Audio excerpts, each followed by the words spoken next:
এখানে ফরিদপুরে যে ভিকটিম হলো রেদুয়ান। তার বয়স হলো 28 বছর। সে মূলত ঢাকায় থাকে, মাঝে মধ্যে ফরিদপুরে যায়। তার বাড়ি হলো 22 রশি, থানা সদরপুর, জেলা ফরিদপুর।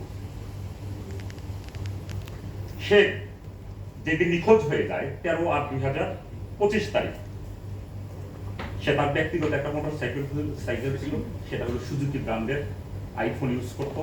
সে তার ফোন, তার মোটর সাইকেল দিয়ে বাসা থেকে বের হয়ে যায় বিকাল 3টায়। তারপর থেকে আর তার খোঁজ খবর আসলে পাওয়া যায় নাই। তার মা রাবেয়া বেগম অনেক খোঁজাখুঁজি করে, বিভিন্ন জায়গায় ফোন করে, বিভিন্ন জায়গায় যায়, না পেয়ে একটা জিডি করে, সাধারণ ডায়েরি করে সদরপুর থানায়। এই জিডি করার পরে বিভিন্ন জায়গায় পোস্টারিং হয়, ফেসবুকে বিভিন্ন জায়গায় মিডিয়া করে তার ছেলের সন্তানের জন্য।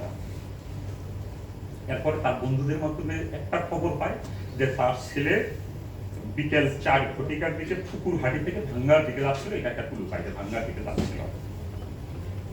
যাই হোক, বিভিন্ন খোঁজাখুঁজির পরে গতকাল দুপুরে স্থানীয়দের মাধ্যমে একটা খবর পায় যে ভাঙ্গা থানাধীন পূজাপুর ইউনিয়নের চারালদিয়া গ্রামের একটি বিল থেকে একটি মৃতদেহ পুলিশ উদ্ধার করেছে। তারপর তৎক্ষণাৎ ভিকটিমের মা ঘটনাস্থলে ছুটে যান। ছুটে গিয়ে ভিকটিমের চেহারা দেখে তার ছেলেকে শনাক্ত করে। এ সংক্রান্তে তার ভিকটিমের মা বাদী হয়ে একটা হত্যা মামলা রুজু করে। এই ঘটনার পর থেকে র্যাপিড অ্যাকশন ব্যাটালিয়ন 10 কাজ শুরু করে। তথ্য প্রযুক্তি এবং বিভিন্ন তথ্যের সহায়তায় ভিকটিমকে গতকাল রাতে চারান্দি এলাকায় অভিযান করে তাকে গ্রেফতার করা হয় এবং অভিযানের সময়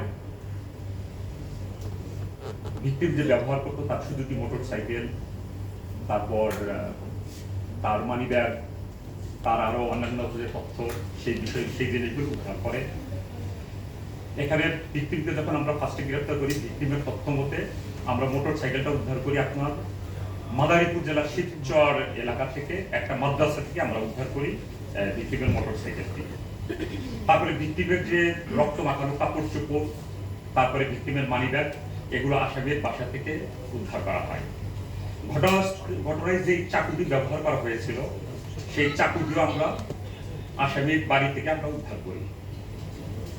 ভিকটিমকে গ্রেপ্তারের পরে জিজ্ঞাসাবাদে যেটা জানা যায়, সেই কিভাবে সে খুনটা করেছে সেটার লোমহর্ষক ঘটনা আমাদের কাছে বর্ণনা করে।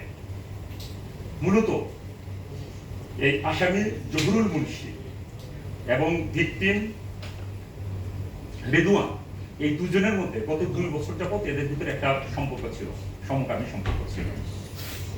এক পর্যায়ে জহুরুল মুন্সি যে আসামি, সে এই সম্পর্কটা আর কন্টিনিউ করতে চাচ্ছিল না। কিন্তু ঘটনার দিন 13 তারিখ যখন ভিকটিম তার বাসায় আসে,